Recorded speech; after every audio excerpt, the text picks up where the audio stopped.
بسم الله الرحمن الرحيم الله يبسط الرزق لمن يشاء ويقدر وفرحوا بالحياة الدنيا وما الحياة الدنيا في الآخرة إلا متاع ويقول الذين كفروا لولا أنزل عليه آية من ربه قل إن الله يضل من يشاء ويهدي إليه من أناب الذين آمنوا تطمئن قلوبهم بذكر الله ألا بذكر الله تطمئن القلوب الذين آمنوا وعملوا الصالحات طوبى لهم وحسن مآب صدق اللہ العلی العظیم۔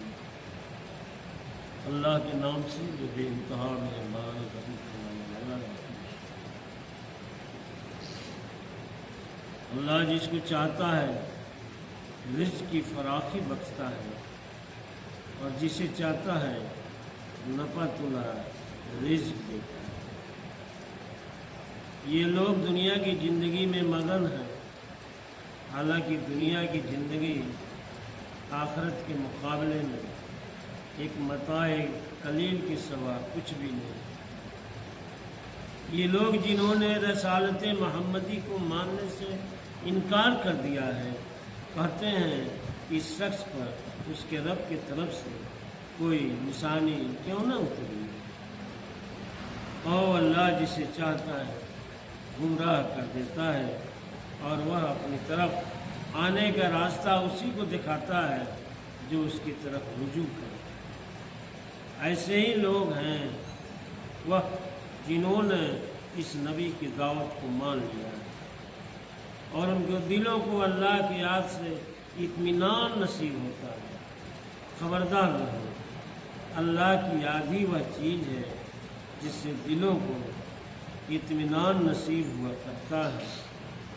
کہ جن لوگوں نے دعوت حق کو مانا اور نیک عمل کیا وہ خوش نصیب ہے اور ان کے لیے اچھا انجام ہے۔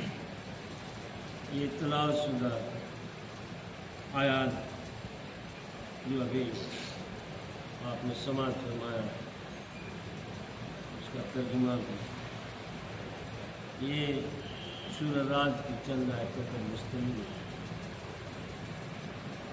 ان آیات میں اللہ تعالیٰ فرما رہا ہے دراصل مشرکین مکہ یا یہود یا جو بھی مخالفین تھے کہتے تھے کہ اگر یہ اللہ کے نبی ہیں اتنے تنگی یا بدحالی میں کیوں؟ یا مسلمان جو ایمان لائے ہیں ان کو تو امیر ہونے چاہیے، تو بڑے فتح حال ہیں، مخلص ہیں۔ تو یہ دین اس لائق نہیں ہے کہ اس کو مانا جائے۔ جو اس کے اندر داخل ہو جائے گا وہ تو مفلس ہو جائے گا، کنگال ہو جائے گا، اس کی دنیا بگڑ جائے گی، وہ بھوکے مرنے لگے گا۔ دیکھو ہم لوگ کتنے اچھے مان والے ہیں، ہمارا خدا، ہمارا ایشور، ہمارا دیوتا ہم سے خوش ہے۔ یہ بات ان کے درمیان آدمی کی کامیابی رزق کی فراخی تھی کہ جس کے پاس مال و دولت ہے وہی کامیاب ہے۔ دراصل اسی سوال کا جواب اللہ تعالیٰ اس کتاب میں نبی صلی اللہ علیہ وسلم کے ذریعے سے دے رہا ہے اور آپ کو اطمینان بھی دلا رہا ہے۔ اب مسلمانوں کے لیے ایک سبق ہے۔ یہاں اللہ تعالیٰ فرماتا ہے اللہ جس کو چاہتا ہے رزق کی فراخی بخشتا ہے۔ اللہ یبسط الرزق لمن یشاء ویقدر، اللہ جس کو چاہتا ہے رزق کی فراخی بخشتا ہے اور جسے چاہتا ہے نفع تلا رزق دیتا ہے۔ یعنی بہت محنت کرتا ہے نہیں اتنا ملتا ہے جس سے وہ صبح شام اپنا پیٹ بھرتے سر پر چھپر ہوتے اور ایک شخص کو فراخی بخشتا ہے، کام کرے گا، جا کر پیسہ مل جائے گا۔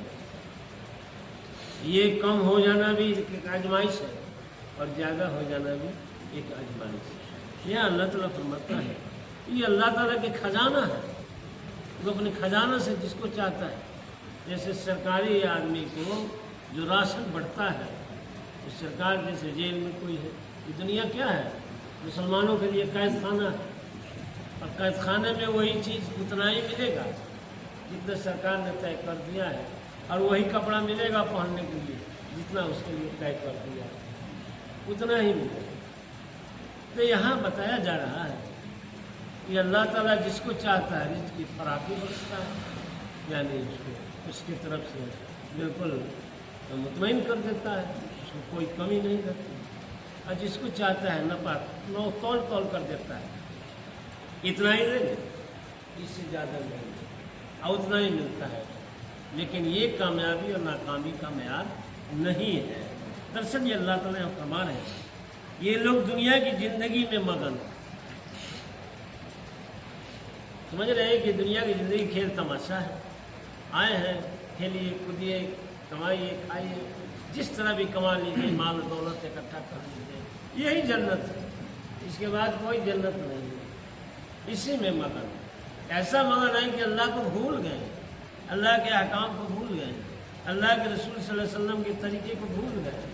یہاں یہ بتایا جا رہا ہے، یہ جیسے بچے کھیل تماشے میں بھول جاتے ہیں کہ بھوک لگی ہے کہ نہیں لگی ہے، کوئی کام کرنا ہے کہ نہیں کرنا ہے، یہی صورتحال ہو رہی ہے۔ یہ اللہ تعالیٰ فرماتا ہے، حالانکہ دنیا کی زندگی آخرت کے مقابلے میں ایک متاع قلیل کے سوا کچھ بھی نہیں، بس تھوڑا سا، بس تھوڑا سا۔ کون آدمی عقل مند ہے؟ وہ آدمی عقل مند ہے جو بس ابھی دسترخوان پر سب بچھا ہوا ہے اس کو کھا لے، یا وہ عقل مند ہے دسترخوان پر کھائے بھی اور کل کے لیے بچا بھی۔ وہ کون دونوں میں کون عقل مند ہے؟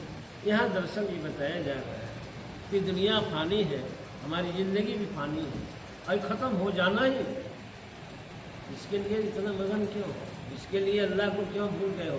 آخرت کو جو جس کی گنتی نہیں ہے کہ اس کی زندگی کتنی ہوگی، اس کی جو تیاری کرتا ہے دراصل وہی کامیاب۔ پھر اللہ فرماتا ہے، یہ لوگ جنہوں نے رسالت محمدی کو ماننے سے انکار کر دیا ہے، کہتے ہیں کہ اس شخص پر اللہ کی طرف سے کوئی نشانی کیوں نہ اتری، اس اور نبیوں پر اتری،